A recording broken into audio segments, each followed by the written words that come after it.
I will be your coach for the next 60 minutes. Happy day 6 of 12 days of fitness tread trail. Looking at a 20-minute tread block, kind of aiming to mimic the unknown of an outdoor run. So we'll see the same intensities, but they'll just be in a random order. We have all of those focuses in the workout: endurance, strength, and power. And then once you're on the weight floor, working through a circuit, ending it with a row each time. That row gets a little shorter. Complex movements, higher rep counts. If you have no orthopedic issues, injuries, or exercise restrictions, let me know. High fives through the door.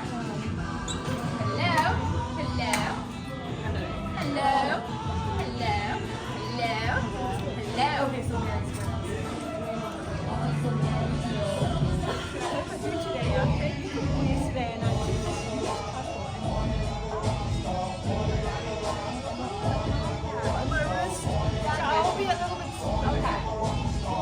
rowers, grab that seat before you take a seat. Treadmill, finding your name on that OTFit and pressing go to get connected to that heart rate monitor.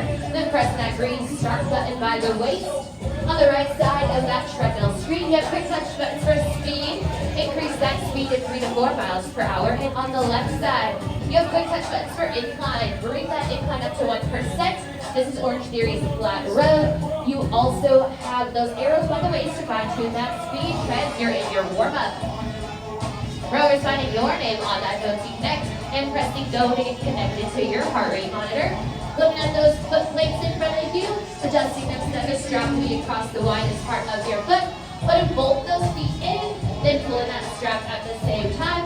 Start rowing by driving those legs back to get that water moving. Near the center of that OTFit, you'll see stroke rate. Look to get that to around 18 to 24 strokes per minute. Alright, Treads, it's time to get you to base. You're challenging but doable green zone power walkers. 3.5 to 4.5 miles per hour with a 1-2-3% on that incline. Joggers, 4.5 to 5.5 miles per hour with that 1% incline. And runners, 5.5 miles per hour or greater at that 1%. Let's take it to base in 3, 2, 1, base. Rowers also getting to base. You're challenging but doable green zone as well. Start at the front of your rower, shoulders back and down, belly button drawn in. We're driving through those legs, open those hips as we lean back with that torso. Finish by pulling that handle to your sternum. Coming back with control. Start by extending those arms, leaning forward with that torso, and returning those legs to that starting position.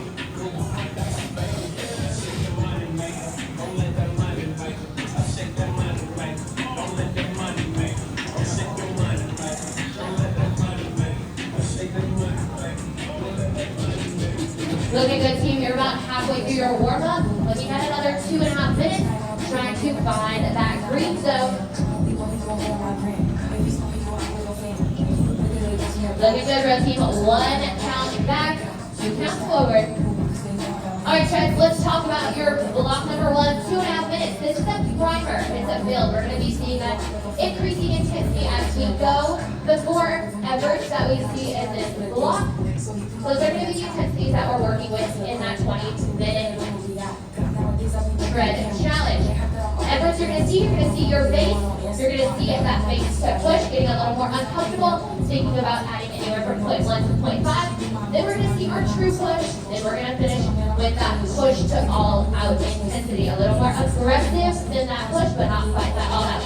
All right, row team, go ahead and rack that handle and make your way on down to the weight floor.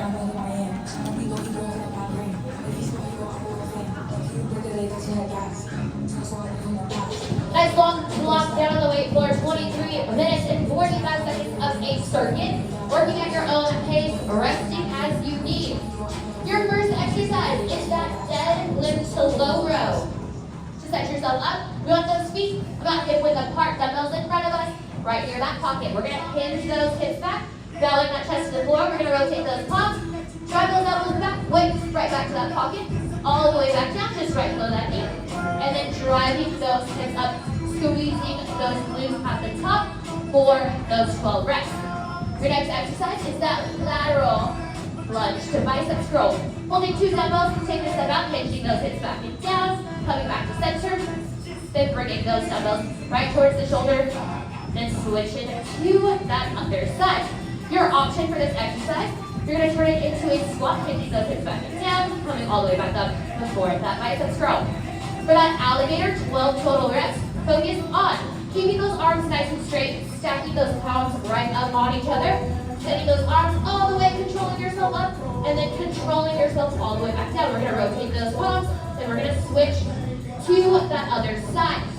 For that kneeling rollout, the closer your feet are to the wall, the more challenging that exercise will be. Keeping our core nice and engaged, starting with those hands in front of us, we're going to control ourselves up, biceps to ears, and then push ourselves all the way back for those 12 reps.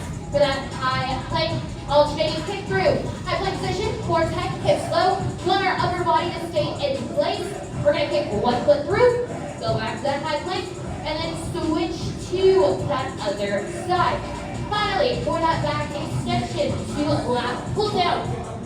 We're going to be lying flat on our stomach, extending those arms out in front of us. Feet on the ground the entire time. Raise those hands up, drive those elbows back, go right back to that starting position before we go down. That's 1 rep. You will have a total of 12. Once you get through that, you have a 600-meter base row.